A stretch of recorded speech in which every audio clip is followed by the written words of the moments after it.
This I pray in Jesus' name. Amen. Amen. I pledge allegiance to the flag of the United States of America and to the republic for which it stands, one nation, under God, indivisible, with liberty and justice for all. Amen. Thank you, Pastor. Appreciate you, Pastor. Before we go any much further, I just want to make a statement real quick. I'm just going to say that, as the mayor, I don't condone any vigor or derogatory statements of someone who was murdered in cold blood, no matter your political sides. We are Americans. I'm completely sick to see such derogatory statements made towards Charlie Kirk, much less anyone else. That includes councils, boards, commissions. It's disgusting to read such vile things. We as a country and community should and will do better. We are one people, one America.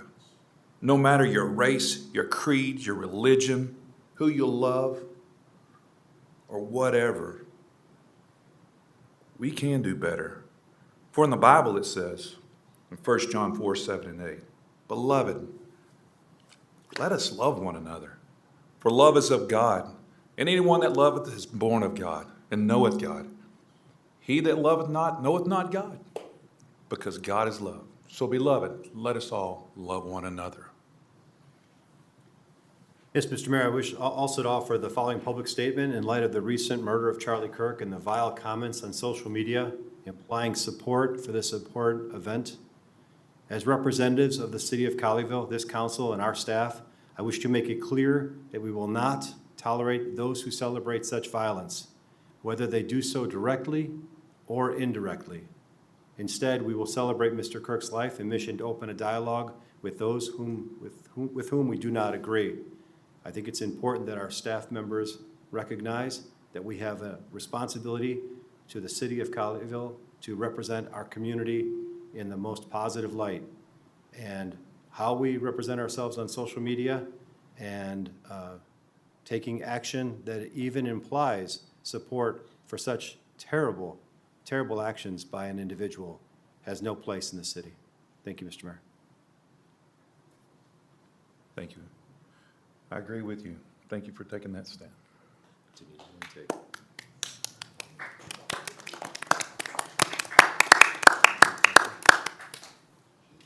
I would like to welcome everyone here tonight, this evening, and anyone that would like to speak on any item, please take one of the half cards in the back, fill it out, and to my left, the city secretary, Ms. Christine Lovin, will take that card from you. When it comes time for that, I'll call you up, and if you would, please talk into one of the mics. State your name and your address for the record. We got to have that. I won't close any items out without asking if somebody wishes to speak on an item. And if you didn't have a chance to fill out the card, you're more than welcome. Just slip your hand up. I'll call you up. But when you finish, please fill out a card and give it to our city secretary, Ms. Christine Lovin. You'll have 5 minutes to speak over whatever you'd like to. That's the freedom of speech. So, moving forward, I know we've had a little bit of hiccups, but with our audio and stuff. Last week, we even had a comment that said that we were trying to hide the budgets by not going live. But just like in P&Z, whenever they themselves and us, we both had to do, the audio and visual for the next day. It was actually broadcasted the next day. So everything that was spoke about last session is online. It was actually on there within 24 hours. Isn't that right, Patrick? It was really quick. That man right there got us going right afterwards, and he found the link that was broken here, and now we're back live again. So everything should be online if you wanted to watch for what we did last week. All right, so going forward to announcements, proclamations, and presentations, we have no proclamations, but what we did give a moment of silence for Nelson Thibodeau and Charlie Kirk earlier. But here's a little bit about Nelson, good friend of ours. A lot of us know him. He was such a great guy. Nelson served on the Colleyville City Council and was as Mayor Pro Tem. He was a member of the Colleyville Lions Club, Colleyville Executive Organization, the CEO Club, Colleyville Citizens on Patrol. He was on Heroes Park Committee. Just last week, Nelson received the honor of being inducted into the new Colleyville Heroes Park as a community hero. Nelson was a great community leader, and man, he was one heck of a friend.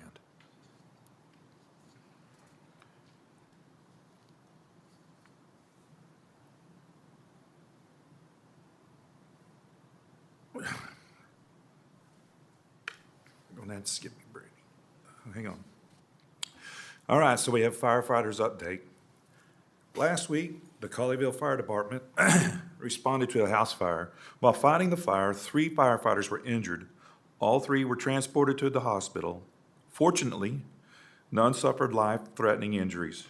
However, all 3 were seriously burned, requiring ongoing medical treatment.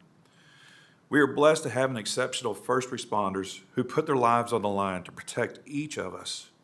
Please keep our firefighters, police officers, and public work responders in your thoughts and prayers. And you guys are awesome. You're heroes. We love you very much. Then on 9/11, we had a memorial climb. Last week, I had the honor of participating in the annual 911 memorial climb at the Mustang Panther Stadium. This was the 4th time that GCISD Grapevine Wrestling Team hosted this event. It was an honor to climb the stairs alongside with our exceptional police and fire department personnel.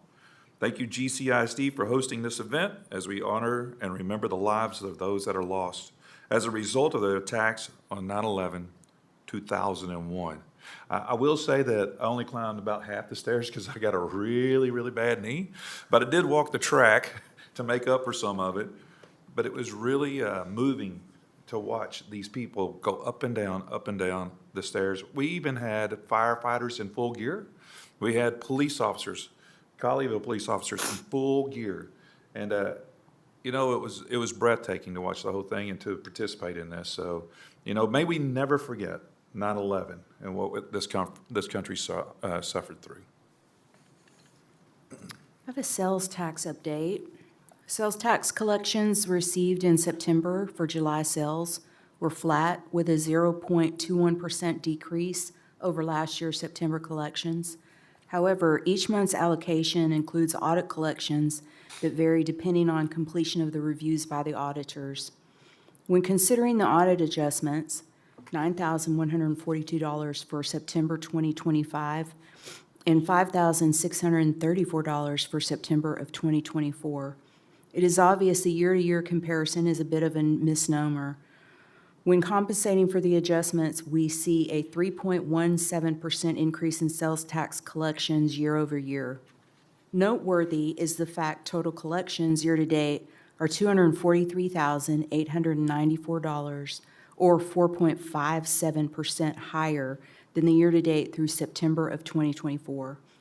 Comparing the actual to budget through September, collections are $376,193, or 8.66% above the budgeted amount. Also, we had a historical marker refurbishment at 4841 Colleyville Boulevard. Last week, 2 of our fire department personnel, Benjamin Migaha and Stephen Ford, completed the refurbishment of the historical marker commemorating Colleyville's first fire station. The plaque, located at 4841 Colleyville Boulevard, had become badly weathered and worn after years of exposure to the elements. Restoration quotes for the project came in around $4,500, but Benjamin and Stephen were able to restore it in-house through their own skill and craftsmanship. The 2 carefully cleaned, smoothed, painted, and sealed the marker, taking what had become a faded, cracked, and difficult-to-read plaque and returning it to a condition that once again honors the history it represents. Their attention to detail ensured the lettering is sharp, the surface is smooth, and the protective finish will help preserve it for years to come. The marker itself highlights the community's early commitment to fire protection. In 1954, after a devastating fire, local residents formed a fire auxiliary to raise funds for Colleyville's first fire engine. By 1955, through community effort and donations, the city's first fire hall was completed and dedicated. This building not only housed the fire department, but also served as a gathering place for the city. Thanks to Benjamin and Stephen's work, That story is now once again clearly displayed for the public. Their project not only preserved an important piece of our fire service legacy, but also demonstrated pride in craftsmanship, resourcefulness, and stewardship of our history. That is so cool. They did a great job. Yeah, great job. And I'd like to talk about our National Night Out event on October 7th. It's one of my favorite events. I really look forward to this. Mark your calendars for Colleyville's annual National Night Out event. The event will be held on the plaza at City Hall on October 7th at 5:30. That's on a Tuesday. This is a free event for people of all ages to come out and meet the men and women who help keep Colleyville safe. Our first city council meeting in October will be held on October the 8th. That's on a Wednesday, so we can all attend this wonderful night of celebration for our city first responders. Colleyville wraps up with record participation. This summer, the city's economic development team launched a fun game for residents. The game Colleyville provided participants with a game card that matched business classifications across Colleyville. Players frequented businesses that matched the game board classification and collected purchase receipts. The receipts were used to complete the game board and win Colleyville gift cards. Up to 3 cards could be awarded per entrant. The program was a great success with nearly 500 game cards distributed. Of those cards, 78.6 were redeemed for 559 gift cards.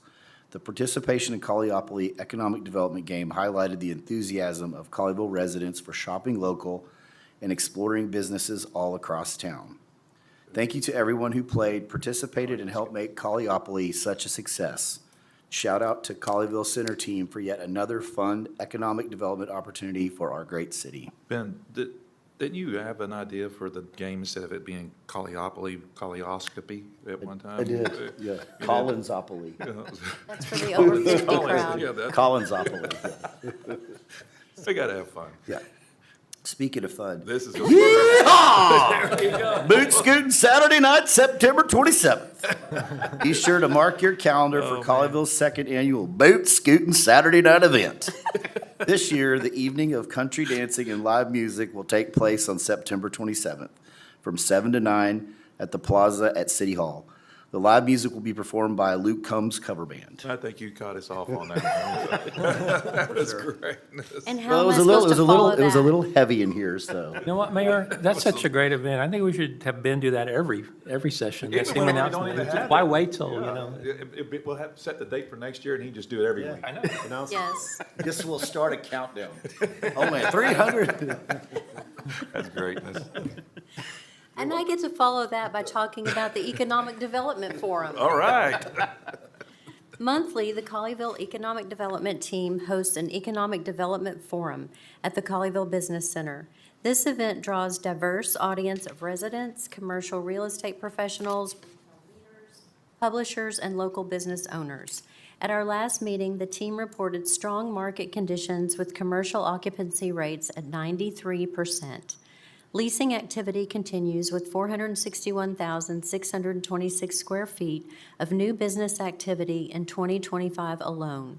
With strong development trends taking shape, Colleyville continues to balance smart, stylish growth with community values. Residents, business leaders, city staff, and council are all actively engaged, reaffirming Colleyville's role as a thriving place to live, invest, and succeed. Storytime takes over the plaza. Join the library team for the next 2 Mondays, 9/22 and 9/29, for family storytime on the plaza, weather permitting, of course. Join us Monday at 10:30 a.m. for a fun for all ages storytime lead with our youth services librarian, Jessica Hilliard. Each week will be a new story with a special butterfly release on September the 29th. No registration is required, and all ages are welcome. Storytime will move inside the library in the event of inclement weather. That's cool. The Colleyville Fire Department is accepting applications for the next Citizens Fire Academy. This one-day program will be held Saturday, October 25th from 9 a.m. to 4 p.m. The Colleyville Citizens Fire Academy offers residents a unique opportunity to learn about the fire department directly from our firefighters. This immersive and participatory educational experience is designed to educate citizens on various aspects of firefighting and the operations of the fire department. Participants will gain insight in several key areas, including behind-the-scenes station tours, fire basics, fire scene operations, EMS and medical operations, hazardous material response tactics, and aerial medical operations. Participants must be at least age 18 years old or live or work in Colleyville. Class size is limited to 25 and lunch will be provided. For questions, contact Karen Weir at kweir@colleyville.com or visit colleyville.com/CFA. All right, anything else you guys want to talk about? Ben, do you want to redo yours, or you're good? All right, More time. just making sure. No. All right, so we're going to move forward to a consent reading and public hearing of Resolution R-25-5075, approving city council action under the consent items at the regular city council meeting of September 16, 2025. Whereas the city council has taken action on certain items on the agenda under consent items. Now, therefore, be it resolved by the city council of the city of Colleyville, Texas. Section 1, that the agenda decisions approved by the city council action under consent items as follows are hereby adopted. A, approval of the minutes of the regular city council meeting of September 3rd, 2025. B, adoption of the fiscal year 2026 to 2030 capital improvement program, known as the CIP. C, approval of the FY26 City of Colleyville and Colleyville Chamber of Commerce agreement. D, approval to enter into a one-year contract with Microsoft and project plan with Loomis Technology Services in the amount not to exceed $124,649.76, and authorizing the city manager to execute all documents. E, approval of fiscal year 2026 economic development grant programs, including 2025 Christmas gift card and Colleyville Gives advertising grant, the 2026 restaurant-only gift card, the 2026 summer gift card, and Great Receipt Race 2026. And so it is resolved. All right, council, is there any questions over the the minutes of the last meeting? Okay, then we're going to move forward. And Assistant City Manager, Mr. Mark Wood.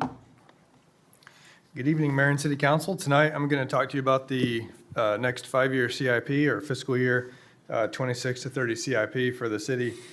Each year, the city adopts a five-year capital improvement plan. These are large-scale improvements, large-scale infrastructure projects spread across the entire city that ensures that we're investing in our infrastructure, our equipment, our facilities, maintaining our roads, our waterways, our water lines, drainage, parks, IT infrastructure. So all the big, large-scale projects in the city, we look at these each and every year and make sure that we're investing appropriately throughout the city with these projects. And so in terms of project selection, there's many factors that go into formulating the CIP that's in front of you tonight.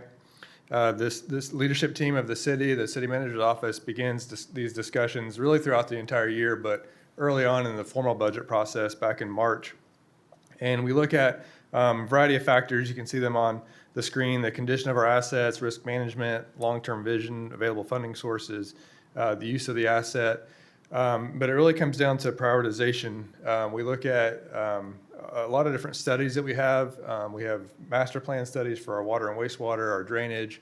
We have PCI, or our pavement condition index, that we look at for our streets. So there's a lot of data behind these decisions for these projects that go into the five-year CIP. But what's important on this, too, is that last bullet point, that all projects receive final approval by the City Council. So tonight, if it's approved, the five-year CIP really is kind of our planning document for the next year, and then it rolls over each year.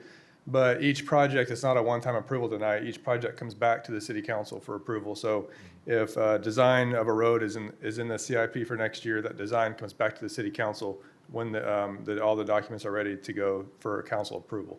So it's not a one and done tonight. You'll see these projects multiple times throughout many iterations during the year. So our Petite and our public works staff does a really good job of kind of compiling all this information and puts it available on the website. And you have in front of you this document. You can download this from the website. Currently on the website, it's our last year's 5-year CIP because this hasn't been approved yet. If it is approved, then this document will be published on the website. And it's a really great, transparent tool that shows each and every single construction project throughout the city, the funding sources, some detail behind the project, where the funding source is coming from, and how the projects are being paid for. It's a really good tool for citizens to learn about different projects across the city, and it's broken down by category, so parks, streets, drainage, wastewater, water, and it's a really good document. I encourage everybody to go onto the website and take a look at that. So just a quick couple slides of current projects and their status, and just so you can kind of see how some of these CIP dollars have been spent this fiscal year. As you know, we've been making a concerted effort to touch every single bathroom in our parks, and that is done this fiscal year. We improved the Justice Center pond. The city acquired that pond for $10,000 a few years ago, and we spent some money to make that look a lot better, and are very pleased with how it turned out. Our wayfinding signage, as you know, we've taken a huge rebranding effort, and so some of that wayfinding signage was completed.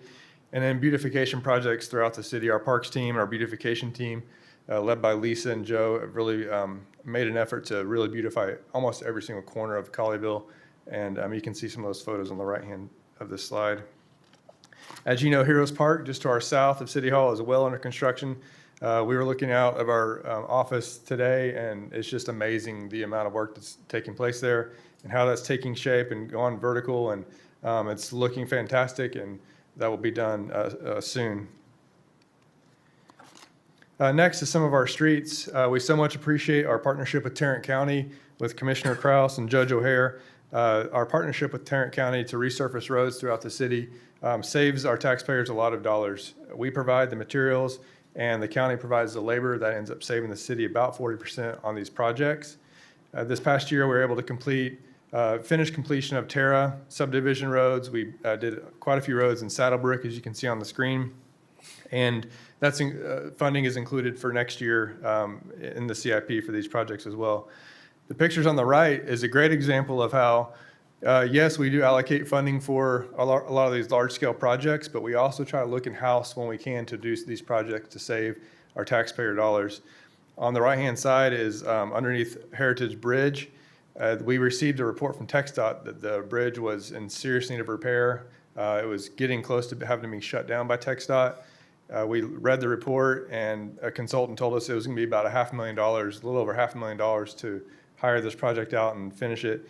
Our staff felt like they could do it themselves, and they did it for about $90,000. And just a few council meetings ago, we celebrated that effort and really appreciate our Public Works team undertaking that effort.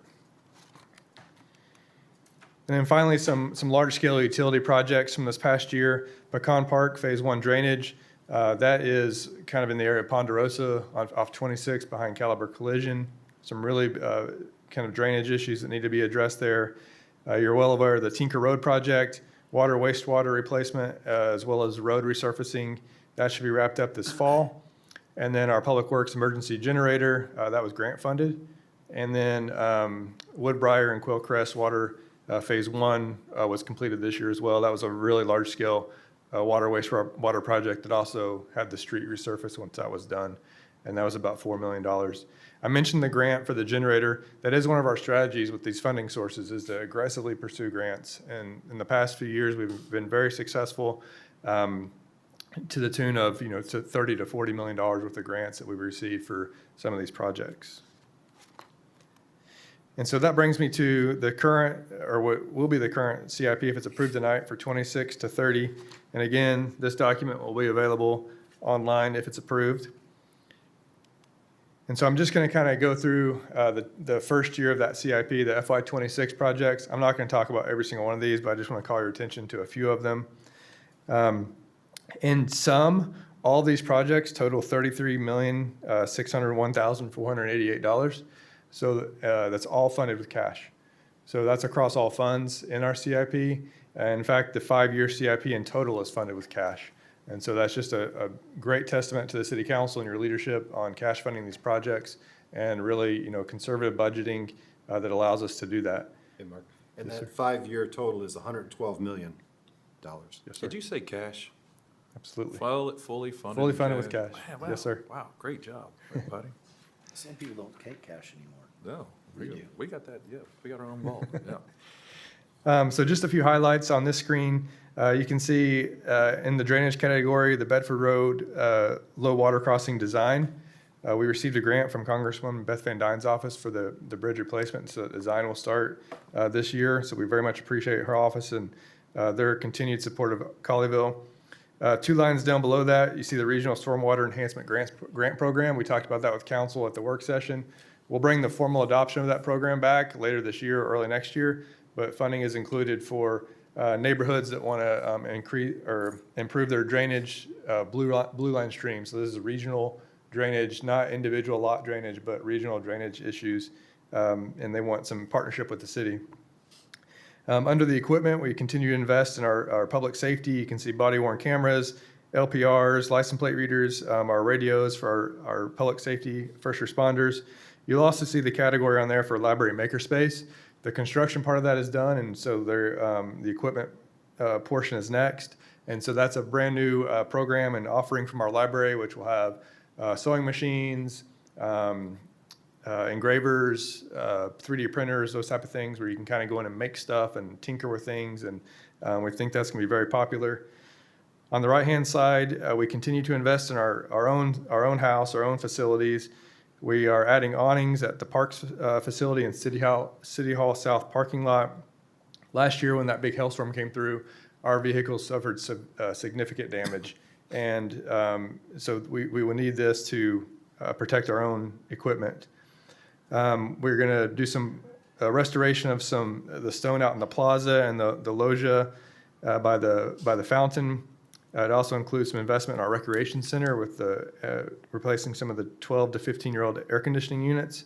And then also you'll see that large amount for the recreation center and voting center.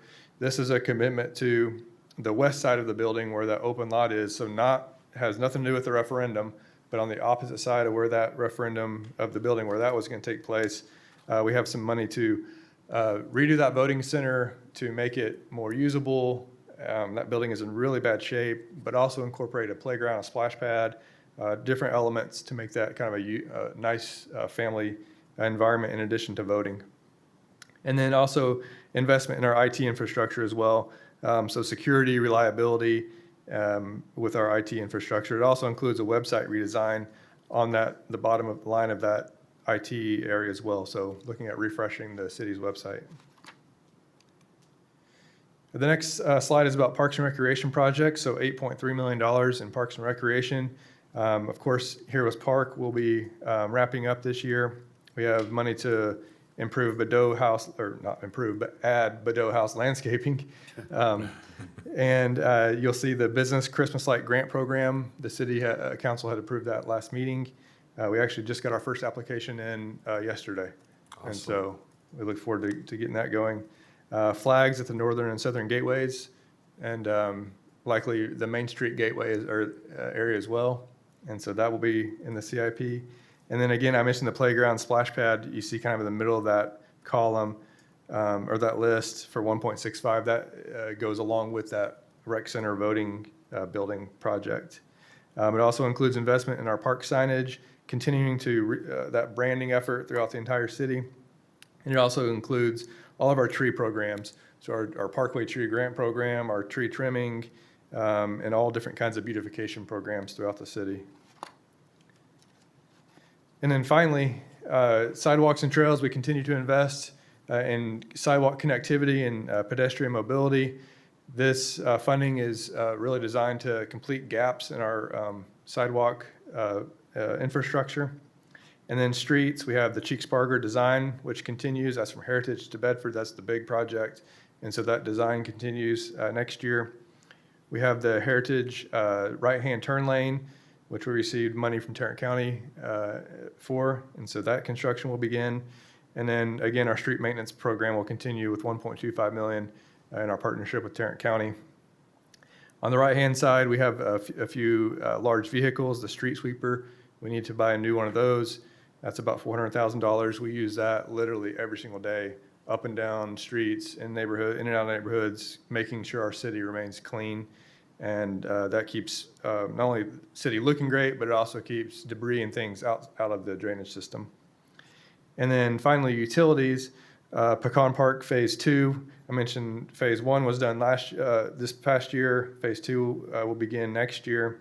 And then that water towers rehab project, we talked to the city council about that a couple times. It's McPherson and Hall Johnson, and we went over the painting designs for that a few meetings ago, and so that project will take place this next year.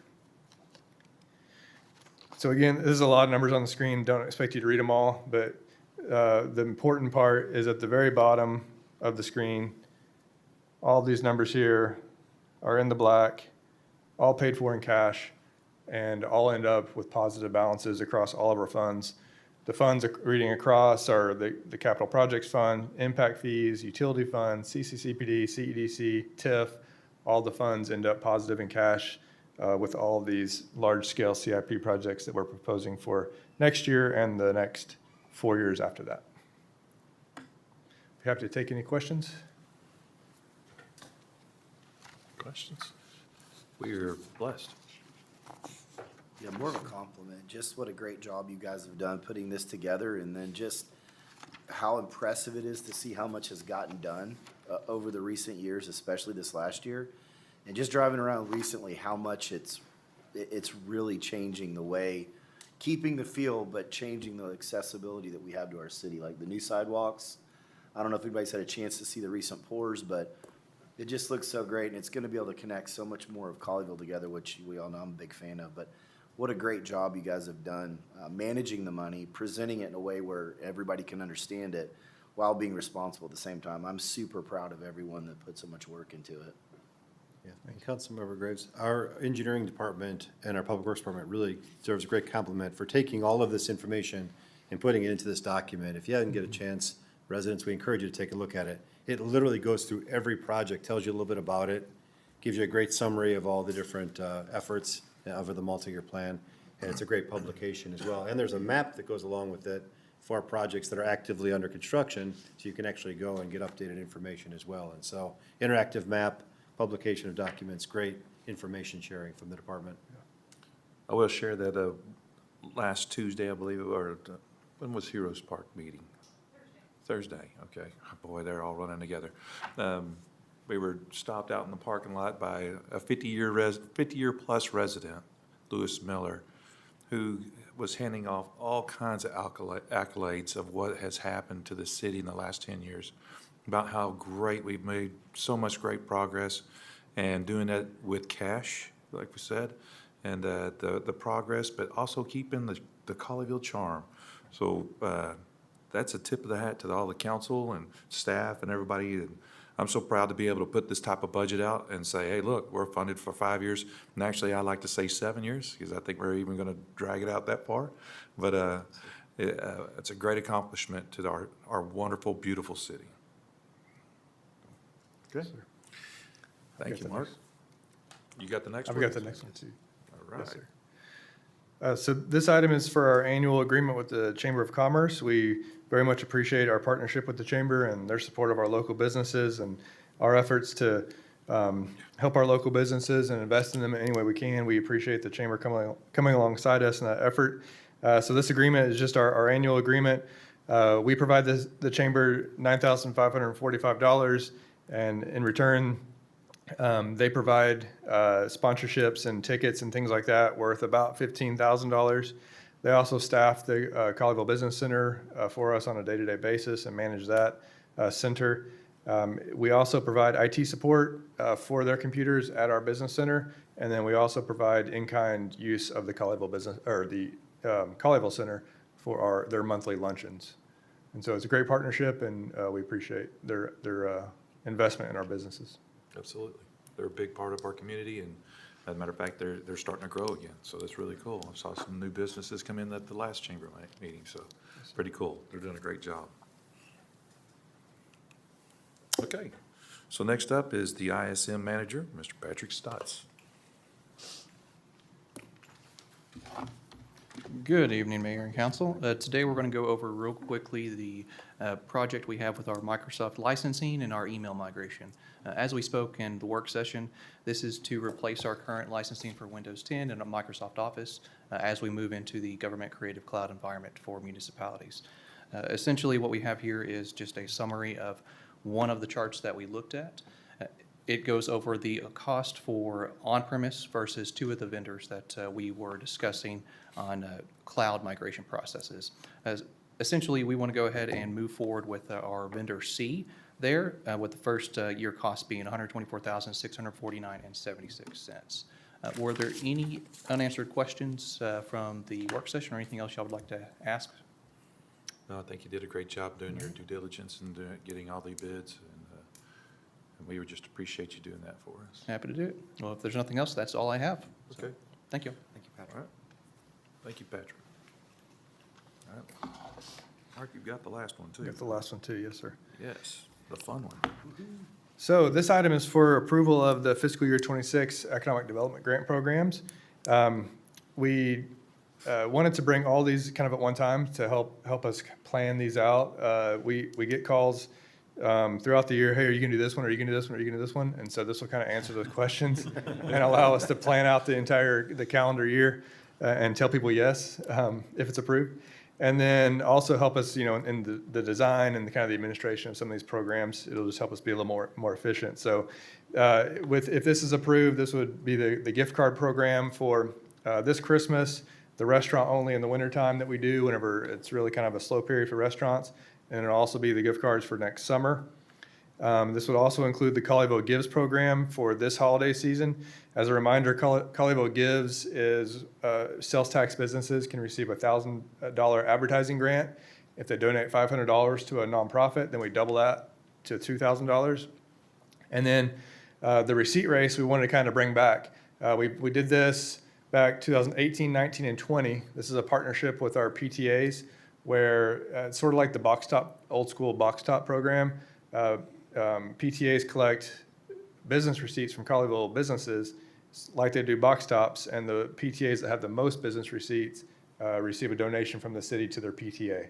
And so in the past, we've done $5,000, $3,000, and $2,000 for the top three winners, and then $500 for any school that participates, goes directly to their PTA, and they've used it for music and facilities and things like that, teacher things.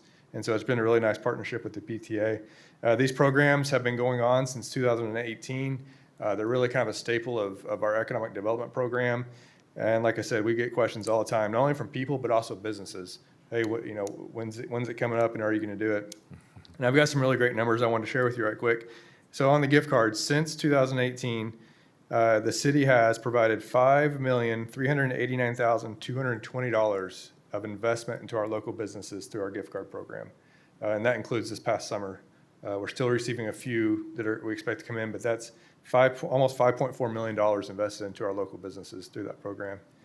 And then on the Colleyville Gives program, since 2018, we have provided $529,100 in advertising grants so that businesses can tell other people about their business. And in return, they provided $133,404 in donations to the local nonprofits. That's awesome. So just some pretty cool numbers to share. Doing some investment to invest to invest. Yes, sir. That's right. That's really cool.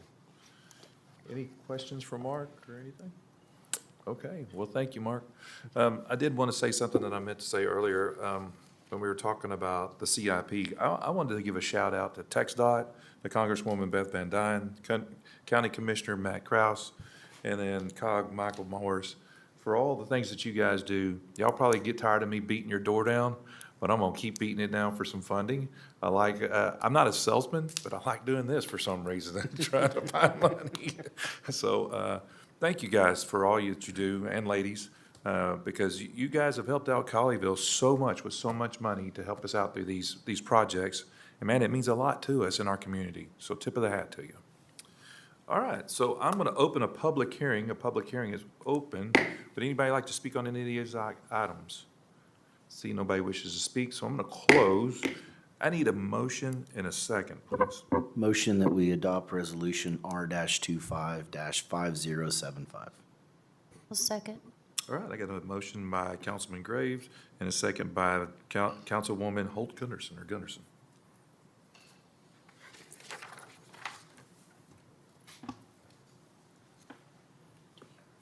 Motion passes 7-0. Thank you all. Thank you, Patrick. Appreciate you. All right. We got a monthly financial report.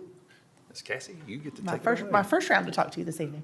Yeah, your first round of about 12, it feels like. So this is the monthly report as of August, that we're about 91.7% through the year. General fund, we're right on in that 99% range, so we're looking good. Property tax collections were 99.68, so we're collecting quite well. Sales tax, as we've already discussed, we were down slightly flat this last month, but overall, we're still up 4.86%, so looking healthy for the year. Just a comparative, as we go along, it dipped, but it didn't dip so bad in September, but we'll see what we come out with when the next month comes along. Compared to our benchmark cities around, we're actually relatively healthy, as you can see. There's a few cities that are larger, but they have larger shopping complexes than us, so I think we're doing well for comparison and size-wise. Utility fund is, again, right under what you would expect if we were evenly throughout the year, but that is on a lags, but we're still healthy there. Drainage fund, again, right on target with where we've budgeted. Hotel occupancy fund, we've collected 3 quarters, and we are down, but that's where we've adjusted the budget for the future years, just because it's just not collecting as much right now. Debt service, it's not evenly collected through year, but we're at 99% on revenues and expenditures due to sales tax. So, Excellent. told me to go fast, there we go. No, you did great. I mean, Any questions? because we're going to get here all this great stuff later, too, so. No, but thank you very much. We appreciate you doing that for us. All right, so we're going to go to 6A, which is the second reading and public hearing of ordinance 0-25-2338. Amending the zoning ordinance in the official zoning map of the city of Colleyville, Texas by changing the zoning on 1.9 acres, being Lot 1, Block 1, McCary addition by authorizing and rezoning from PUDR Plan Unit Development to residential to RE Single Family Estate Residential, providing a penalty of fine not to exceed the sum of $2,000 and providing an effective date. All right, Big Ben, you got it right now. All right, thank you. Ben Briner, Director of Community Development. As you stated, this is a request to rezone from PUDR, Plan Unit Development Residential, to our RE Single Family Estate Residential District.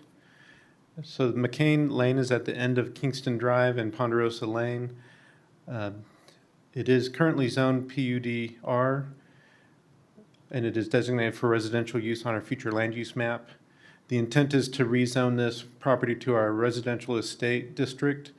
Couple of reasons for that. One is it will help protect the size of the property, and secondarily, it does allow for accessory dwellings by right, which is an intent on this property. The intent is to remove the existing house and then build a new house in its place to include also an accessory dwelling. So the minimum standards for this district are 80,000 square feet for the minimum lot size, and then 200 feet for the width and 300 feet for the depth. This property does comply with all those minimum standards. Here's a zoning exhibit of what is existing. There is a house on the property that they will be removing. And this is on the right is the proposed plan, a new house. And then in the back will be the accessory dwelling. Again, this district does allow for accessory dwellings by right. And that accessory dwelling will comply with all of the size criteria that we have in our land development code. We did notice all properties within 500 feet did not receive a response back for this item. Staff does recommend approval, as does the Planning and Zoning Commission. They voted 5-0 at their August 11th meeting. All right. Can I answer any questions? I had a resident call me wanting to know if they were going to clean up the overgrown underbrush on that lot. Said it's pretty bad. Very likely, yes. Okay, good. That's what I told them. I said, I don't think they're just going to go in there and just stick something in the middle of it all. So, cool. Yeah. Well, they're probably watching right now, so it sounds like the intent is to do that. Did you Anybody? also say, Ben, that one of the main reasons for having the accessory dwelling detached was to save more trees. I They think had that talked was- about putting it all together, but to save more trees, they wanted to do this so the building could be detached. I think that's one of the reasons, I think that's what he said. because otherwise attaching it to the house, it would remove some of the nice trees kind of in the Yeah. middle of the So backyard. I think it's a great thing. Yeah. Great point. Anybody else? Okay, I'm gonna open a public hearing. A public hearing is open. Anybody wish to speak? See nobody wishes to speak, so I'm gonna close the public hearing. I need a motion in a second. Motion to approve ordinance O-25-2338. Second? All right, I got a motion by Mayor Pro Tem Elder and a second by Councilman Alfonso.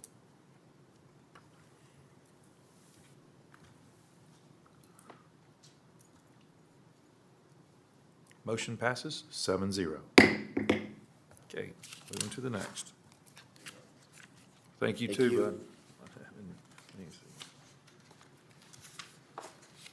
All right, this is a second reading and public hearing on ordinance 0-25-2339, amending the zoning ordinance and the official zoning map of the city of Colleyville, Texas by changing the zoning on approximately 0.1 acres, being Lot 1 R1, Block 1, Town Center, Colleyville, located at 5615 Colleyville Boulevard, Suite 120, by authorizing a special use permit for a veterinary clinic, providing a penalty of fine not to exceed the sum of $2,000, and providing an effective date. All right, Ben, you got this one. We kind of went through this one last time, too. Yes, that's right. So special use permit request for a veterinarian clinic at 5615 Colleyville Boulevard, Suite 120. It is part of the town center development. Current zoning is CC2, which is our shopping center district, and it is part of the Colleyville Boulevard corridor, which is intended for our non-residential commercial businesses. So it is part of this front building. There's the pet bar, pet grooming business, which is on the south corner of this building, and the proposed space for the veterinary clinic is right next door to the north. Here's a street view. So pet bar's on the corner. It would be that where you have the space for lease sign. Okay. So veterinary clinics are allowed only after a special use permit is approved. Again, I've identified this lease space. They do intend to provide standard services for veterinary. No overnight stay, though, is proposed. Part of the conversation last week was to add that language into the ordinance, and so letter D, no overnight stay of animals is allowed. Perfect. So that was added. We did send our notices out to surrounding property owners, did not receive any response back for this item either. Staff does recommend approval, as does the Planning and Zoning Commission. Again, they voted 5-0 at their August 11th meeting. Okay. Well, that's pretty, we went through this last time. Anybody got any questions? Okay, I'm going to open a public hearing. Public hearing is open. Would anybody like to speak? See nobody wish to speak, so I'm going to close the public hearing. I need a motion and a second, please. Motion to approve ordinance 0-25-2339. Second. I got a motion by Councilman Alfonso and a second by Councilman Raines.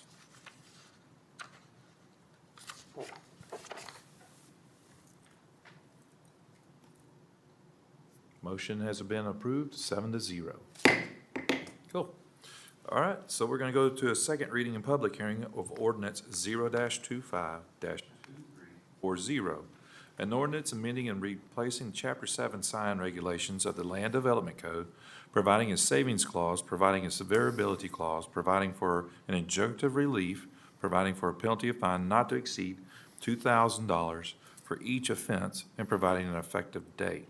All right, Ben, I think you got this one as well. Yes, thank you. So these are amendments to Chapter 7, which is our sign regulations chapter.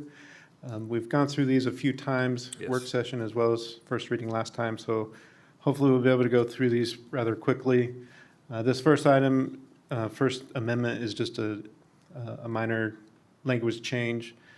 It originally refers to the building official. We thought it was appropriate to change that to an administrative official, so not just one specific position necessarily.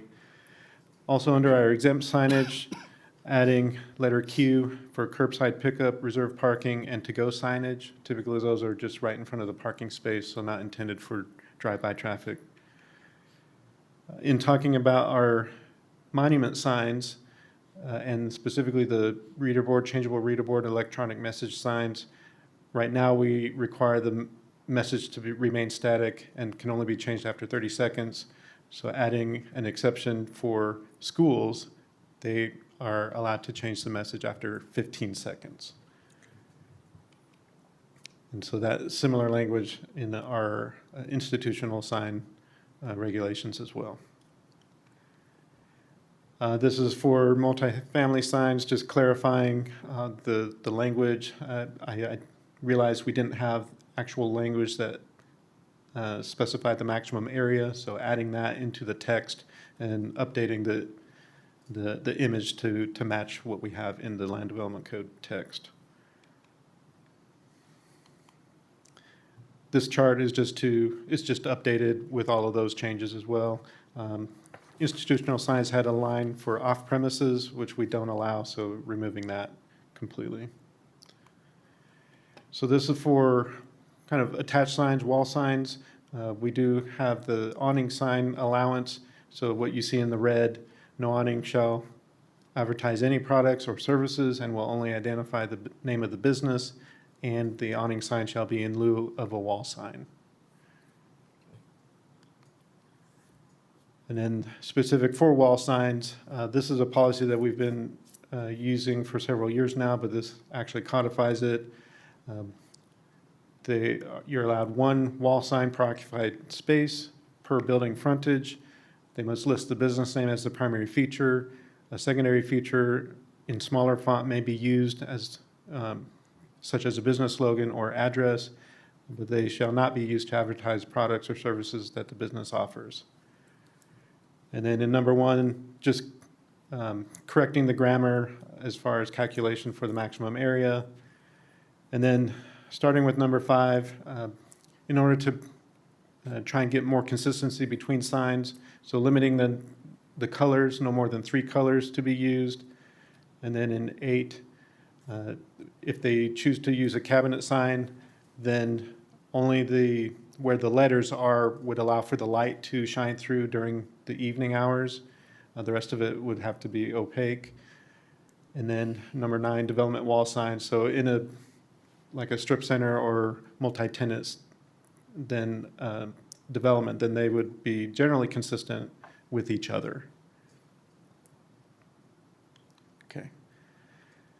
The biggest purpose for going through Chapter 7 was for our real estate commercial signs. And so everything that we have in red is new proposed language. Currently, we have, if you drive up and down Colleyville Boulevard, there's kind of an overabundance of these real estate signs, and a lot of them are old and dilapidated. So this will bring everything into a more conformity, and then there are some limitations as far as duration and definitely with the sign size. As proposed, it would allow for a 3x3 sign. So if a building exists, it would be attached to the building, the wall, or in the window. However, there is also an allowance if it's further than 100 feet away, then they can have a ground sign with those same dimensions, but an overall height of 4 feet. If it's a vacant lot, then they would be allowed the ground sign. Obviously, there's no building to attach to. If it does allow for the ground sign, a permit will be required, and the period would be for 30 days. That can be extended. And then once the transaction happens, it's sold or it's leased, then they have 7 days to remove the signs. So I know this has been the conversation as the ground sign of being a 3x3, and I really think, in my opinion, and everybody else has their own, that I don't think the 4x4 is necessary, but I think a 4x3, it only gives 3 more square feet. But what it does is give more room to advertise or say a little more about what the building is, the size and stuff like that. So my opinion is that it should be a 4x3, but council has their own opinion. I just wanted to throw that out there. It's kind of a compromise. I say compromise. It's just giving another 3 feet is what I'm asking for. I have some examples if you want me to show those, of a 3x3 and a 4x3. Yeah, I know that you brought a 4x4, but you also got a bend on that, I guess, to where you pull a foot of it back. He can show us a 4x3 now. Yeah. Oh, you got it as a 4x3 now? That's right, that is a good Well, compromise. yeah, there you go, right there. Yeah. So and if you turned it, kind of like what we have, turn it sideways. Yeah, there you go. It's, yeah, you're trying to hold it back. Yeah, it's not much bigger, but it's a little bit bigger. Yeah. There you go. It is a fair compromise. I think it's fair. Very fair. Yeah, I like that. Really. So, opinions on that? I like it. 4x3? Just my opinion, I think the 4x3 on the, if it's 100 feet away on the window, that makes more sense because that's quite a ways. But when it's by the road, that's a pretty big sign. And I think we're trying to eliminate, that so much clutter on the beautification of the 26. So in my opinion, I would like to see the 4x3 on the window 100 feet away, but maybe the 3x3, if it's going to be on the road. The only comment that, because personally, I agree, but the only comment I would offer is that the only time they would have a sign out by the road is if the property was vacant. In other words, it was a vacant lot, and so that might be a unique situation anyway.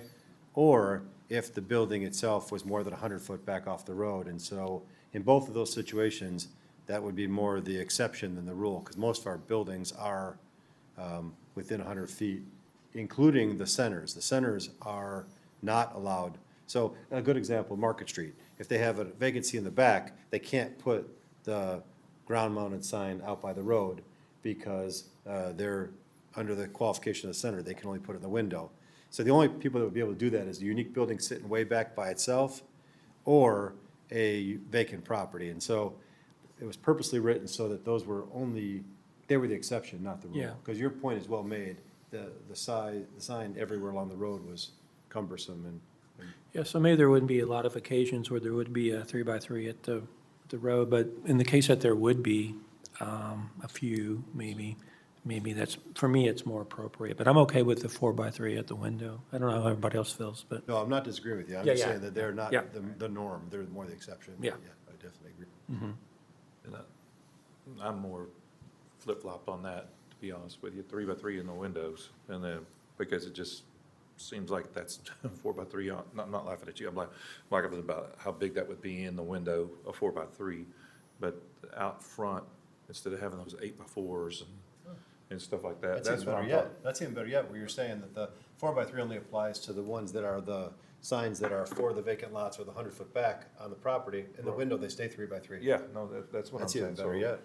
So, I'm more okay if it's a vacant lot. I don't know how we distinguish all this, or we're getting too many exceptions, but The only- if it's not a vacant lot, Yeah, the only exception is a Well- vacant lot or a building that's more than 100 feet back, because a good example one would be the creme de creme, the daycare center, where the building is set back, way back from the road.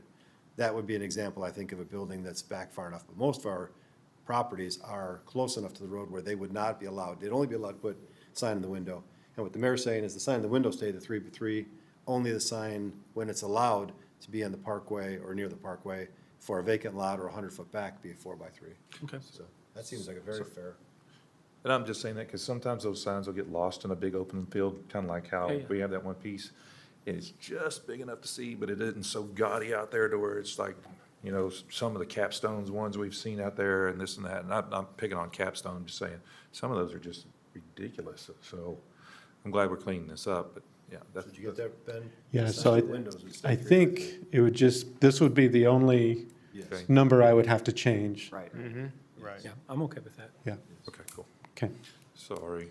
Well, I think this cleans up so much of the problem that we have regardless of what sign we use.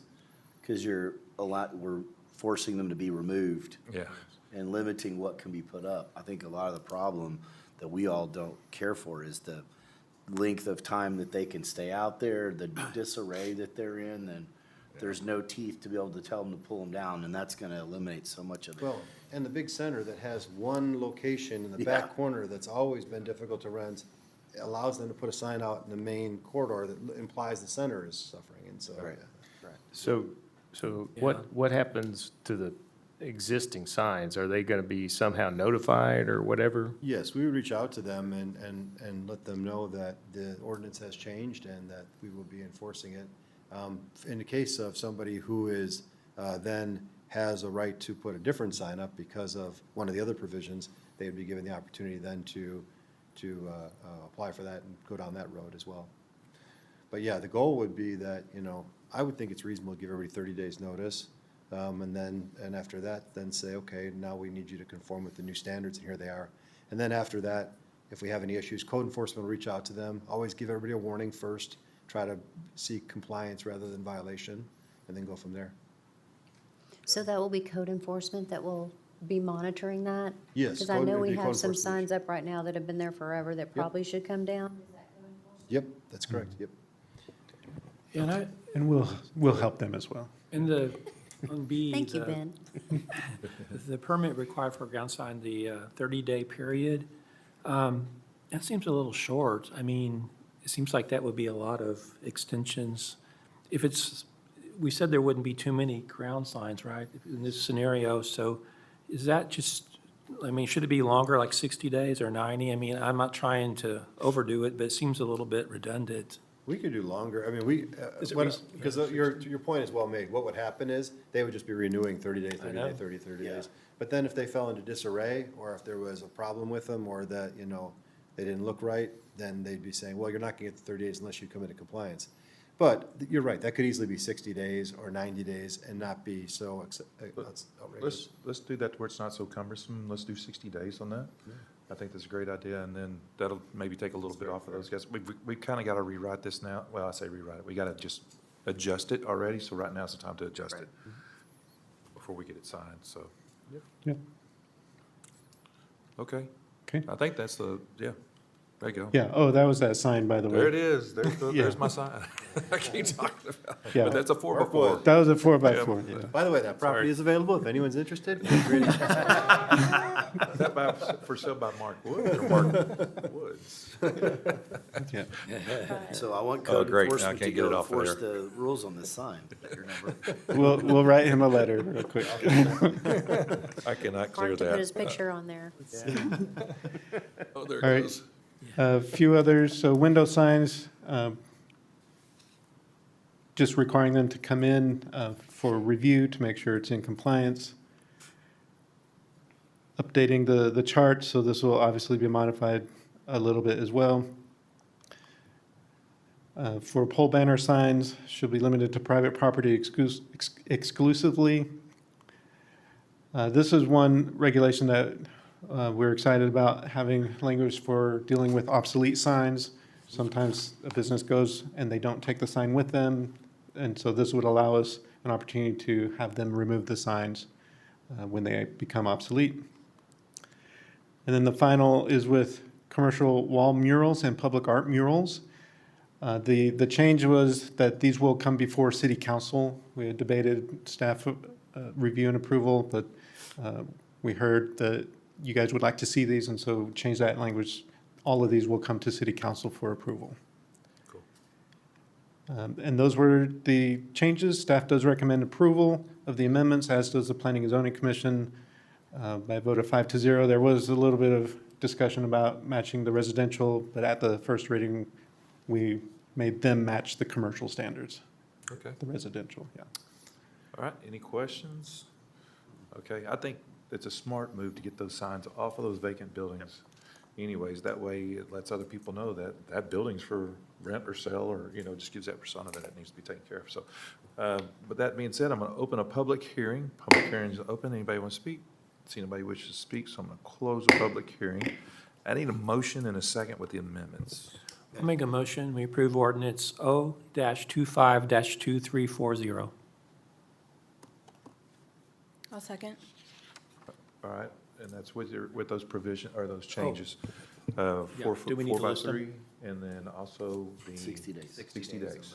Okay. Okay, it's on there on record. Okay, I got a motion by Deputy Mayor Pro Tem Richardson, and by a second by Mayor Pro Tem Elder. I almost got them backwards.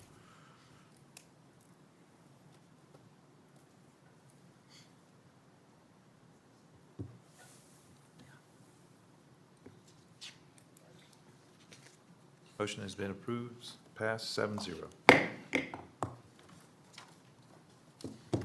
All right, here comes the fun stuff. Now the real fun begins. Yeah.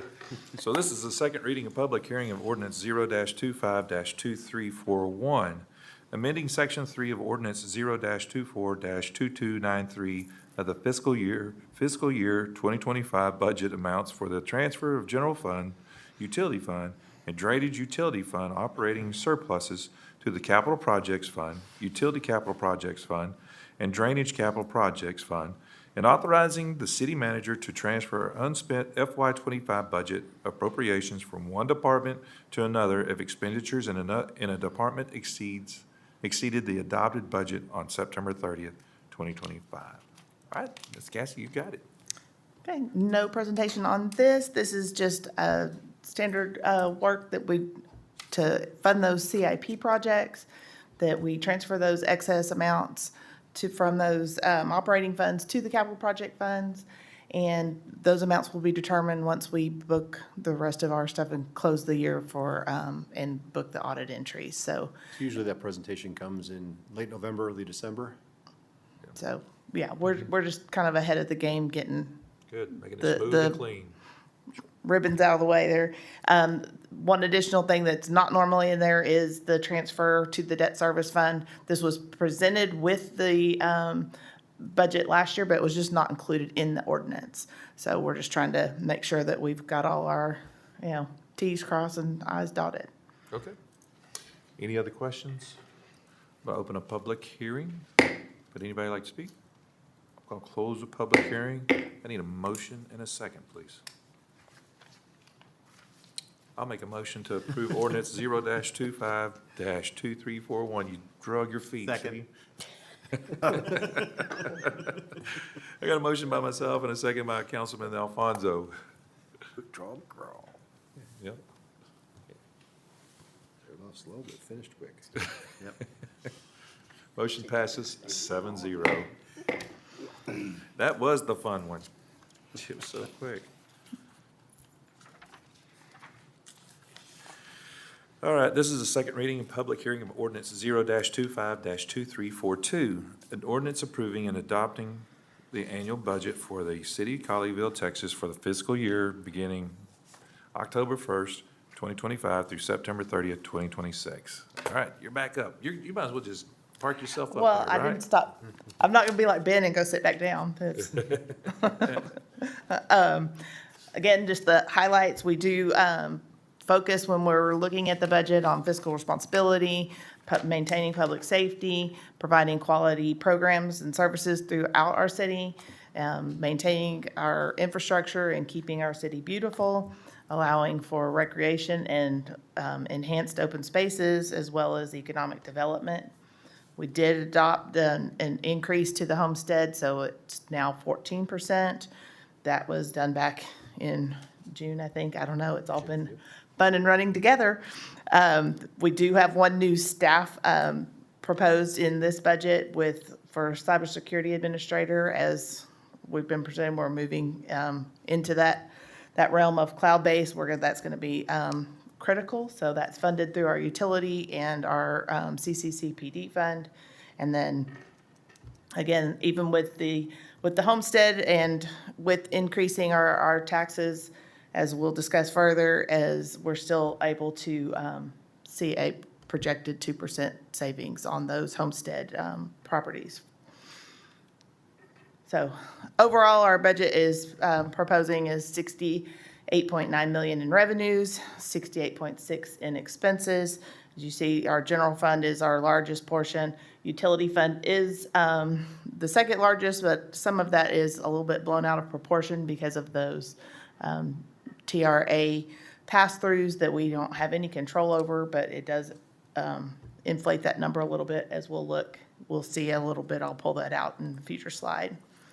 Looking at general fund, we're proposing $30.7 million in revenues and $29.8 in expenses. And with operating transfers in and out, then that's an operating surplus of $17,000 for the year. And again, we're looking quite healthy. We will we do have the surplus kind of projected in there right now for the current year of $1.1 million, but we'll see how that all falls out once we're complete for the year. Looking at general fund revenues, we're at 31.2 million. Again, property tax and sales tax is our largest proportion of revenue sources. That's 78.1% if you add those two together, so that is the largest, those are our largest resources.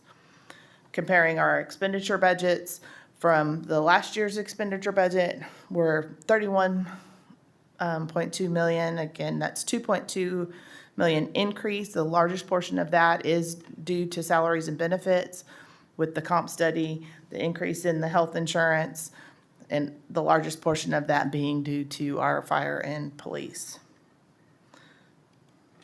So looking at expenditures across the funds that fund it, you can see our police department is our largest department as far as expenditures go. Half that, part of that is paid for out of our CCCPD fund. We do appreciate those other funding sources. Fire department is at 8 million, and then Public Works, those are our three largest departments. And again, funded over multiple funds.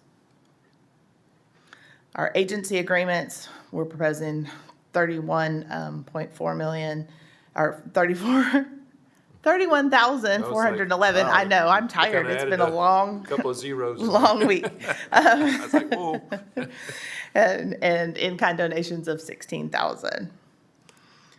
So utility fund, looking at the utility fund, 27 million in revenues with 26 million in expenses with an operating surplus of 157,000. Again, then we'll have over that 90-day reserve. You can see down in the purple line, those available resources are quite large to help fund. Yes, sir. Will you back up one slide real quick? Did I see SNAP in there? Yes. Yep. Okay. Yeah, they're at 2,000. Oh, okay, Yes, never mind. That's right. Thank you.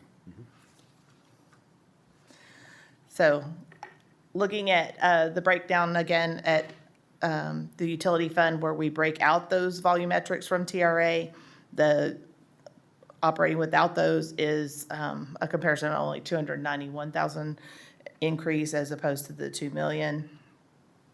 Again, that TRA is not in our control, so that doesn't affect, we have no way to affect that. Yeah. And it's a complete pass-through. The drainage fund is 2 million in revenues, 794,000 in expenses with an operating surplus of 1.2. The majority of that is transferred to the capital funds. And just real quick, Cassie, the reason why that's so heavy capital is because most of the drainage projects are larger scale projects that are capital in nature. So they're in the 5-year CIP. So the drainage fund has a small portion of operating and transfers the bulk of the money for those capital projects. Yes. Debt service, 1.7 in revenues with almost 1.7 in expenditures. So a surplus of $9,400.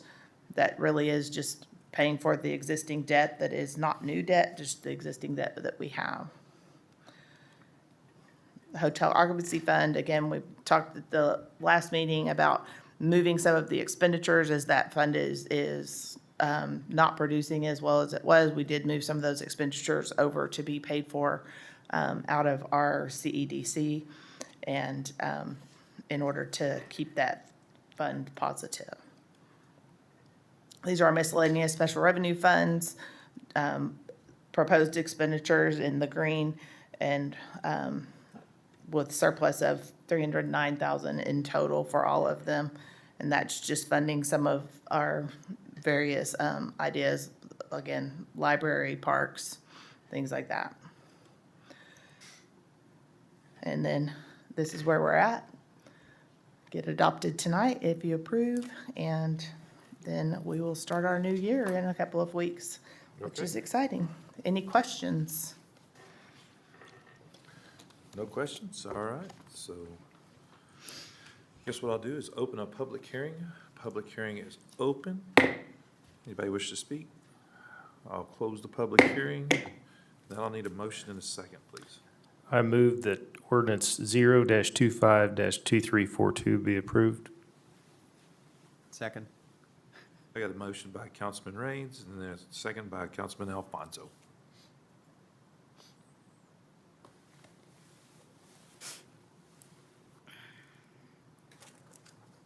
Motion passes 7-0. All right, this is a second reading and public hearing of ordinance 0-252343. Levying taxes for the operation of the municipal government of the city of Colleyville, Texas, for the fiscal year 2026, establishing the ad valorem tax rate of 0.311931 per $100 valuation, providing for an appropriate, man, I cannot say it, of the taxes for the interest and sinking fund for the certain bond indebtedness and for the general operating needs, providing penalties and interest for the delinquent taxes, and to become effective on October 1st, 2025. Boy, I stumbled through that one. You got it. Okay. Again, just as a reminder, property taxes, we take what we need for our operating and maintenance and add it to, which is our O&M rate, and add that to our INS rate, which is for our existing debt, and that gives us our total tax rate. So looking at that spread, again, our total tax rate, the taxpayer may see is not just the city of Colleyville, but again, any other taxing entities, the largest usually being the school district. So appraised values, as appraised values go up, your tax rate will go down. If appraised values go down, your tax rate will go up. And ours were relatively flat this year, but one thing, important thing is you can see down at the bottom, our average taxable for value for a single family did decrease by 4.4%. So that is going to see, you'll see on the next slide where our tax rate is being proposed to increase. But that's because of the homestead. Yes, but it is covered by our homestead increase of that 7% to the 14%. And also an important thing to point out is that we do have a large portion of that appraised value being frozen, which means that value is static basically. And that pushes that burden on to other taxpayers because 98% of that is due to the over 65. Right. So just demographics within the city that we'll see how that changes in future years. A lot of cities are going through that. Go ahead. Just to comment, on the average value, though, the reason it's showing a decrease is because the homestead is driving down the value. So Correct. It's not an indication that property values are falling. It's an indication that for the tax purposes, we're reducing your tax value so that your tax bill goes down. Yes, as you can see in the middle there, our Value still exemptions goes did increase significantly. Right, your value still goes up. So, looking at our proposed tax rate, we're proposing an M&O rate of 0.294232, an INS of 0.017699 for a total of 0.311931. Again, that INS is for existing debt, not new debt.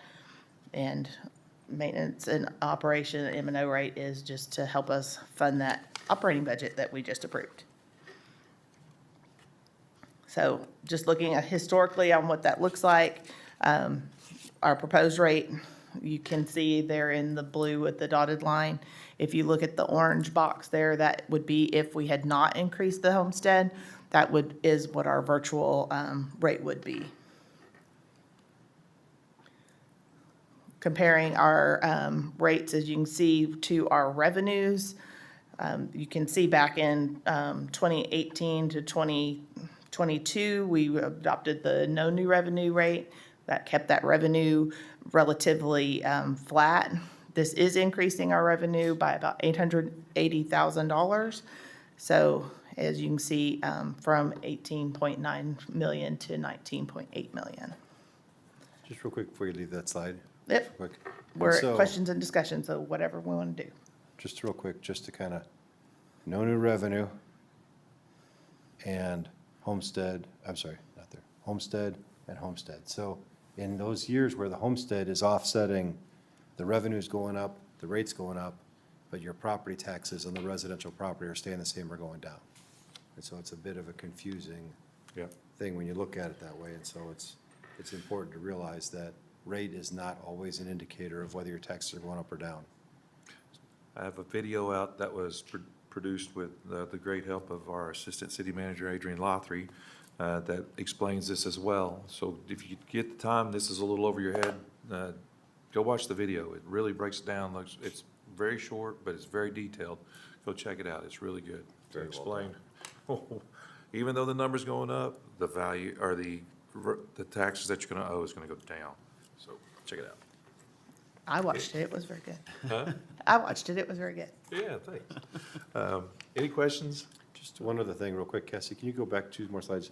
Just on the appraised values, I think it's important to note too that, right here, the next, that one right there, yes. It's important to note that as our exemptions continue to go up every year, which people qualifying for the senior exemption is a big reason for that. That burden, that tax is frozen, and so that burden then is spread amongst the rest of us. And so that's another impact to your property tax bill, which, I mean, most of us don't mind, it's part of the process, but it does change the reapportionment of how taxes are dispersed among the residents. And so as our community continues to see our population in that area continue to grow, the percentage of our overall valuation that's frozen is growing, and then so too is that burden shifting along the way. And so it's an important thing to point out because it does impact the amount of taxes year over year, because every year we're taking on a little bit more of a burden from someone maybe who the previous year didn't qualify. Correct. Okay. Anybody else? I'm going to open a public hearing. Anybody want to speak? See nobody wish to speak, so I'm going to close the public hearing. I need a motion and a second, please. Motion to approve ordinance O-25-2343. I'll second. All right, I got a motion by Mayor Pro Tem Elder, and I got a second by Councilman Graves.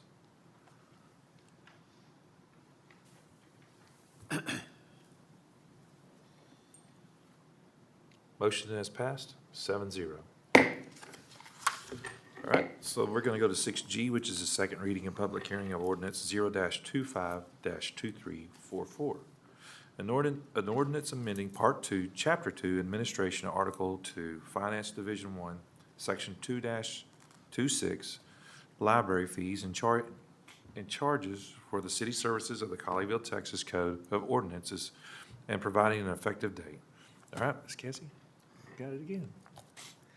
Oh, I promise I'm almost done. Yeah, So this was just to, one, clean up a little bit of the language in the fee ordinance for the library, just kind of combining things instead of listing out each individual type of material. And then also allowing for anticipation of our makerspace opening by adding the laminating fee of 25 cents, that is per laminating pouch, and then adding a button fee for that's button backing the pen and good cover for 25 cents. So, and then everything else is remaining the same. Okay, any questions? See, we got no questions, so I'm going to open the public hearing. Anybody wish to speak? See nobody wish to speak, so I'm going to close the public hearing. I need a motion and a second, please. I'll make a motion, we approve ordinance 0252344. I'll second. All right, I have a motion by Councilwoman Gunderson and a second by Deputy Mayor Pro Tem Richardson.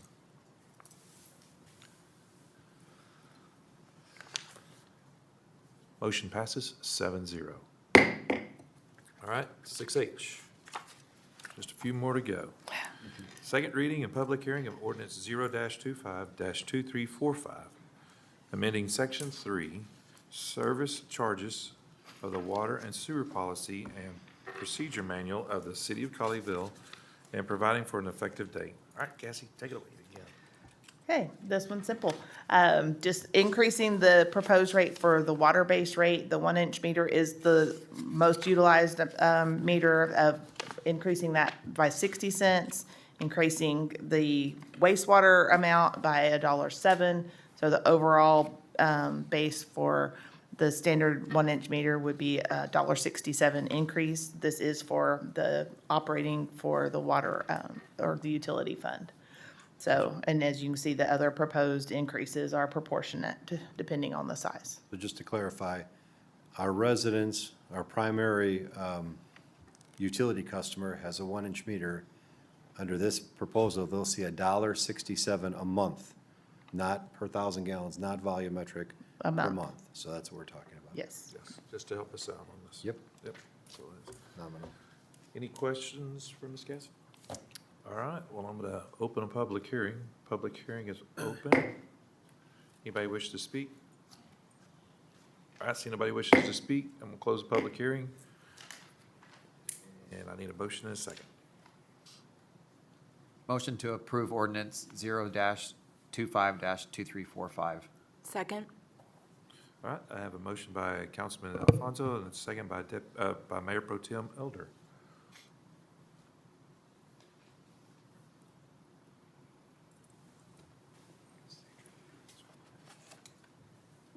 Motion passes 7-0. Thank you, Ms. Cassie. You had a long night up here. I know you love being here with us this late and hanging out with us and talking numbers, right? Smiling. Stepping up. There you go. All right. This is the one everybody's been waiting for. I see you over there, Atmos. I didn't recognize you last time, but I do now. She's like, I'm here. Oh, man. All right. This is a second reading and public hearing of ordinance 0-25-2346, approving a negotiated settlement between the Atmos City Steering Committee, ACSC, and Atmos Energy Corp. Mid-Text Division regarding the company's 2025 rate review mechanism filing, declaring existing rates to be unreasonable and adopting tariffs that reflect a rate adjustment consistent with the negotiated settlement, finding the rates to be set by the attached settlement tariffs to be just and reasonable and in the public's interest, approving an attachment establishing a benchmark for pensions and retiree medical benefits, requiring the company to reimburse ACSC's reasonable rate-making expenses, adopting a severe savings clause, and declaring an effective date. All right, Assistant City Manager. Good Adrienne evening, Lothry. Mayor and Council, good evening. We are back for the second reading of the Atmos RRM settlement ordinance, and as we talked about last time, this really is a review process that all of the cities in our area and Atmos agreed to a number of years ago, whereby Atmos submits rate increase requests. We have the opportunity to review.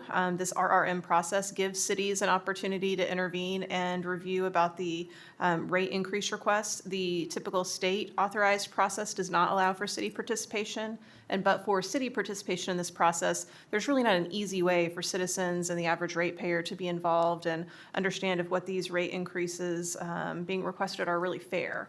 So the city does that on behalf of our ratepayers, and we do so in coordination with our other neighboring cities. Makes it a whole lot more cost-effective for us to review those things. So this time around for this year, Atmos came in and requested $245 million system-wide in rate increases. Once we applied our standards agreed to in our process, it knocked it down to $225 million. And then after review by our Atmos City Steering Committee consultants, they believed that a fair number was closer to $185 million. The settlement agreement agreed between the attorneys for the Atmos City Steering Committee cities and Atmos was settled at $205.6 million. And those rates reflected in that settlement would be effective October 1st. For the average residential customer, that would be a $7.83 increase, and for the average commercial customer, that would be a $25.73 increase. I think we've talked about this last time, that the appeals process, should the council wish to deny the requested increase by Atmos, would be Atmos appealing that denial to the Railroad Commission, which has typically not been real favorable for cities. So the group of cities and our Atmos City Steering Committee attorneys do believe that this is the best negotiated settlement possible to bring forward, and we do recommend approval, although we don't, anytime love to have to increase rates. I will also acknowledge appreciation for Lee Ferguson. She is our Atmos point of contact for their company, and she did reach out after the first first reading, and did want to provide the council some additional information that I've included here on this additional slide for you this evening. And these numbers are specific to Colleyville. So if you do get questions about, well, what is the Colleyville, citizen getting for these increased rates? Atmos has put together information for each of their cities that talks about the amount of capital expenditure and, the safety and capital expenses they're making to improve their network within the city of Colleyville. So did want to share that with you all in case you get any questions. But with that, simply recommend approval at this point. Any questions? Maybe one of these days, the Atmos and all those guys will get together and pull their money together and bury our power lines out along 26 together and our gas lines. Everything else. You're shaking your head no. She's We like, do have an encore case before you next month. Atmos and no. Yeah, yours are underground. I'm just teasing you. I'm talking about your partnership with those guys as well. But anyways, I'll reserve what I had to say from last time because I know I kind of beat on you a little bit. I apologize. It just really stinks that everything's going up and our citizens are suffering already, and stretching their dollar, and it's just another rate increase across the board for something else. And we'll watch it carefully. And I appreciate you guys negotiating, really and truly. And I appreciate you going out there and fighting for our citizens. This whole big committee together fighting for the ASC consultants. It's a big deal to have that, really and truly. So. Anyways, any other comments? I was really hoping you'd talk to your buddies over there at the Energy to get those power lines buried. Okay, so I'm going to open a public hearing. Public hearing is open. Would anybody like to speak? Okay, I'm going to close the public hearing. I need a motion and a second. All right, I'll make a motion, as bad as I hate to, for an increase of ordinance 0-25-2346. I'll second. All right, I got a motion by me, and then a second by Councilman Gray. You sure jumped on that one. Before I did. By Councilman Graves. I think you're not necessarily voting for a rate increase, you're voting for a negotiated lower than it would have been otherwise. That's the way I would spin it. Really good. Yeah, good job, city manager. Motion is approved, 7-0. All right. Thank you so much for helping us out on that. We really do appreciate you. All right. Next is citizen comments. I have no cards. Anybody wish to speak? See nobody wishes to speak. Are you here with TCC? Is that what you're here with? Oh, you sat through one of the longer nights. A trooper. All right. So when we get through, if you'll come over here, Miss Christine Lovin will stamp your stuff and sign it and everything else. So since there's nobody for citizen comments, I will go ahead, and if there's nobody that really wants to stay any longer, I'll go ahead and adjourn the meeting. I'm going to adjourn it right now at 8:41. Thank you. Well done, Mayor.